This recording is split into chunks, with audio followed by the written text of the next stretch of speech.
Welcome to History at Home, bringing the museum to you. I'm Sarah Byers. A newspaper clipping from the Globe dated October 19, 1891 describes a military reinterment at Drummond Hill Cemetery and Lundy's Lane battlefield in which 5,000 people attended. The article states, the interment of the remains unearthed on September 3rd of 11 of the gallant fellows who fell at the Battle of Lundy's Lane 77 years ago took place with military honors on Saturday last, under the auspices of Lundy's Lane Historical Society.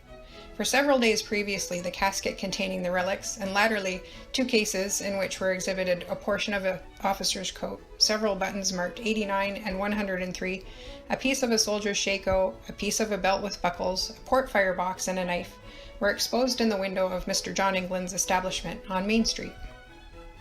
When the Niagara Falls History Museum reopened after renovation in 2012 and wished to display an artifact from this occasion, the portion of the officer's coatee, it was found to require conservation treatment and remounting before being placed in the new exhibition space. The Canadian Conservation Institute not only provided treatment of the artifact, but also completed analysis that helped contribute to a more complete understanding of the artifact. The report reads, the uniform was identified as belonging to the 2nd Battalion of the 89th Regiment of Foot from several remaining buttons. This British regiment was raised in Ireland in 1803. They mainly served in Ireland until they were sent to Gibraltar in 1810, where the regiment took part in the siege of Fuengirola. In this siege, they suffered badly and were under strength when they arrived in Canada on October 13, 1812. The regiment was stationed at Halifax, then Quebec, then marched 400 miles in 19 days to Kingston.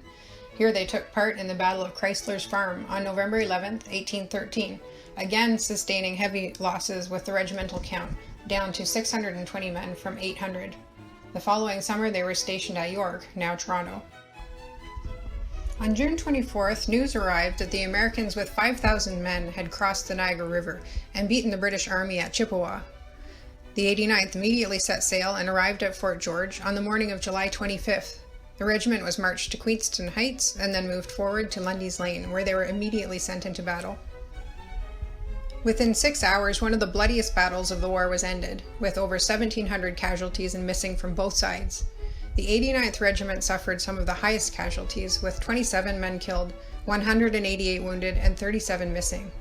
There were 2 officers killed. The first was Lieutenant John Henry Latham, who was killed carrying the colors, or the flag, of the regiment, and the second was Captain Robert Spunner, who was reportedly killed after he picked up the colors from the dead Latham.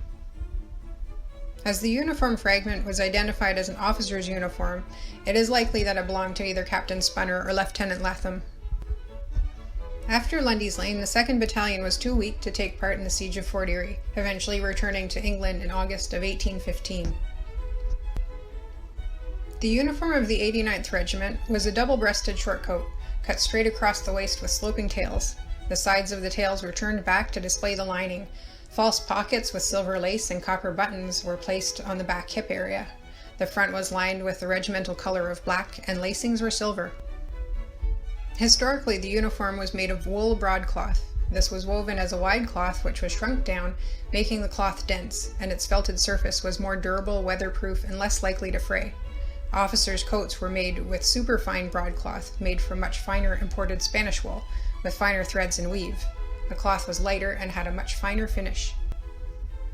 The dye used for privates' coats was madder, an economical vegetable dye which provided lower quality reds that often faded to a dull pink color. The middle ranks used mock scarlet, a brighter red, usually derived from vegetable resin shellac. An officer's superfine broadcloth was dyed true scarlet, with cochineal, an expensive dye derived from insects and imported from Spain. This artifact has the power to transport you back in time, and it's one that's held in much reverence at the museum. It represents a voice for those whose lives were lost on the battlefield. Thank you for joining this History at Home. I'm Sarah Byers.